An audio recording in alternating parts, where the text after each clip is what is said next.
আসসালামু আলাইকুম। Hi there. চলে এসেছি আপনাদের জন্য দারুণ একটা রেসিপি নিয়ে। আজ আপনাদেরকে বিকেলের একটা নাস্তা তৈরি করে দেখাবো। আজ বানাচ্ছি ব্রেস্ট চিকেন ফ্রাই। চলুন দেখে নেই।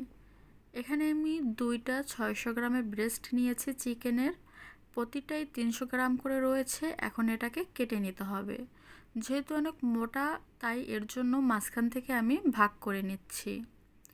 এবার আমি এগুলোকে স্লাইস করে কেটে নেব। জাস্ট এতটাই পুরুত্ব রাখতে হবে। আপনারা দেখে নিন আমি এগুলোকে কিভাবে কেটে নিচ্ছি। আপনাদেরকে আবার একটু দেখিয়ে দিচ্ছি, এতটা লম্বা আর পুরু রাখতে হবে। এরপর ম্যারিনেট করার জন্য 1/2 চামচ গোলমরিচ গুঁড়া, 1/2 চামচ লাল মরিচের গুঁড়া, স্বাদমতো লবণ, 1 চামচ সয়া সস, 1 চামচ ভিনেগার, চাইলে লেবু রস দিতে পারেন ভিনেগারের পরিবর্তে, 1 চামচ চিনি, 1 চামচ রসুন বাটা, 1 চামচ আদা বাটা, 1 চামচ পেঁয়াজ বাটা আর 1 টেবিল চামচ টমেটো কেচাপ বা টমেটো সস দিয়ে ভালো করে ম্যারিনেট করে নিচ্ছি। এবার এটাকে 1 ঘন্টার জন্য ঢেকে আমি একটা সাইডে রেস্টে রেখে দিব।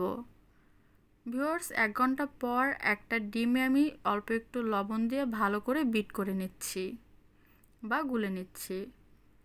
এখন আমি একটা বাটিতে 1 কাপ পরিমাণ ময়দা নিয়ে নিলাম। এতে দিয়ে দিচ্ছি 1/4 টিস্পুন গরম মশলার গুঁড়া, দিয়ে ভালো করে একটু মেখে নিব। 1 চিমটি দিয়ে দিলাম গোলমরিচের গুঁড়া আর 1/4 টিস্পুন লাল মরিচের গুঁড়া, দিয়ে ভালো করে এটা মিক্স করে নিলাম। আর রয়েছে হলুদ ব্রেড ক্রাম্ব। এখন আমি প্রত্যেকটা পিসি একটা একটা করে প্রথমে ময়দায়, তারপরে ডিমে ডিপ করে, তারপর ব্রেড ক্রাম্ব দিয়ে কোট করে নিব। প্রতিটা স্লাইস এভাবেই কোট করে নিতে হবে। আপনাদের সুবিধার জন্য আমি আরও একটা কোট করে দেখিয়ে দিচ্ছি। প্রথমে একটা স্লাইস নেবেন, প্রথমেই ময়দার সাথে এটাকে কোট করে নেবেন, তারপর এটা ডিমে ডিপ করবেন, এরপর ব্রেড ক্রাম্ব দিয়ে ভালো করে এটাকে কোট করে নেবেন। আপনারা চাইলে কিন্তু এগুলো সংরক্ষণ করতে পারেন। এভাবে কোট করে একটা এয়ার টাইটেড বক্সে রেখে তারপর ডিপ ফ্রিজে রেখে দিবেন। 1 মাসের মতন সংরক্ষণ করা যায়। যখন খুশি তখন বের করে ঠান্ডা ছাড়িয়ে ভেজে নেবেন।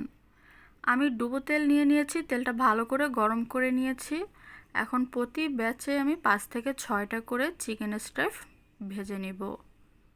একদম লো আছে এটাকে ভেজে নিতে হবে, কারণ মাংসটা কিন্তু কাঁচা রয়েছে।